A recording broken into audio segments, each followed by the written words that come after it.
Ada yang pernah diundang gak sama Pak Presiden ke Istana Jakarta? Kasihan. Habis-habisan zaman pemilu ya ternyata gak ngundang ke kita. Pingin gak diundang sama Pak Presiden ke Istana? Pingin, serius. Sekarang kita diundang oleh Allah, gak palang tanggung, sehari semalam 5 kali. Siapa yang undang? Allah.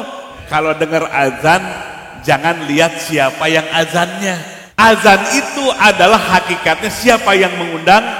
Allah. Lewat sholat 5 waktu, kita sesungguhnya hakikatnya diundang oleh Allah, bukan presiden lagi. Presiden mah ya 19 hari lagi juga lengser. Kita diundang oleh yang punya presiden, kita diundang oleh yang memiliki 7 lapis langit dan bumi. Siapa? Allah Subhanahu wa ta'ala, penguasa seluruh alam semesta. Disebut dalam surah Fatihah Rabbul Alamin, penguasa, pemilik seluruh makhluk, seluruh alam semesta. Allah diundang setiap hari, setiap malam 5 kali. Ketika kita diundang, bahagia atau merasa berat? Yang benar, yang jujur. Berat atau terpaksa? Kenapa? Karena kita belum kenal Allah, belum ma'rifat kepada Allah. Siapa Allah itu? Ya, kok kalah sama presiden? Itu tanda kalau kita berat dipanggil oleh Allah, malas dipanggil oleh Allah. Contohnya sholat 5 waktu, berarti kita belum ma'rifat, mengenal sungguh-sungguh kepada Allah Subhanahu wa ta'ala, mengenal dengan kolbu kita. Nah, kalau kita mengenal Allah, dipanggil 5 kali setiap hari, pasti kita akan bahagia. Tadi dipanggil sama presiden saja ke istana, seneng apa enggak?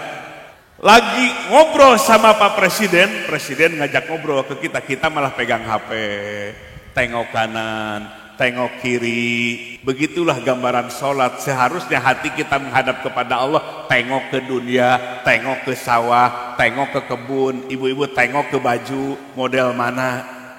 Itu gambaran ibarat orang yang sedang diajak ngobrol sama presiden, tapi dia malah memainkan handphonenya, dia malah tengok kanan, tengok kiri. Kira-kira kurang ajar apa banyak ajar? Kurang ajar itu.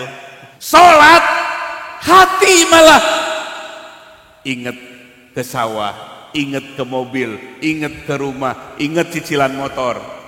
Kalau kita mengenal Allah, dalam ilmu tasawuf disebut ma'rifatullah, pasti hati kita akan konsentrasi penuh. Qad aflahal mu'minun alladzina hum fi sholatihim khoshi'un. Sungguh sukses orang yang beriman. Kriterianya, tandanya adalah ketika sholat hatinya khusyuk. Al-ma'bud, Allah yang kita ibadahi, yang kita sembah, dirasakan oleh hatinya. Wajilat qulubuhum, di saat itu bergetar hati kita, menetes air mata kita, karena hati kita zauq merasakan agungnya Allah Subhanahu wa ta'ala. Maka kuncinya sekarang Bapak Ibu sekalian, Allah sudah berikan hidayah masuk ke dalam Islam. Jaga dan rawat hati kita dengan ilmu tasawuf.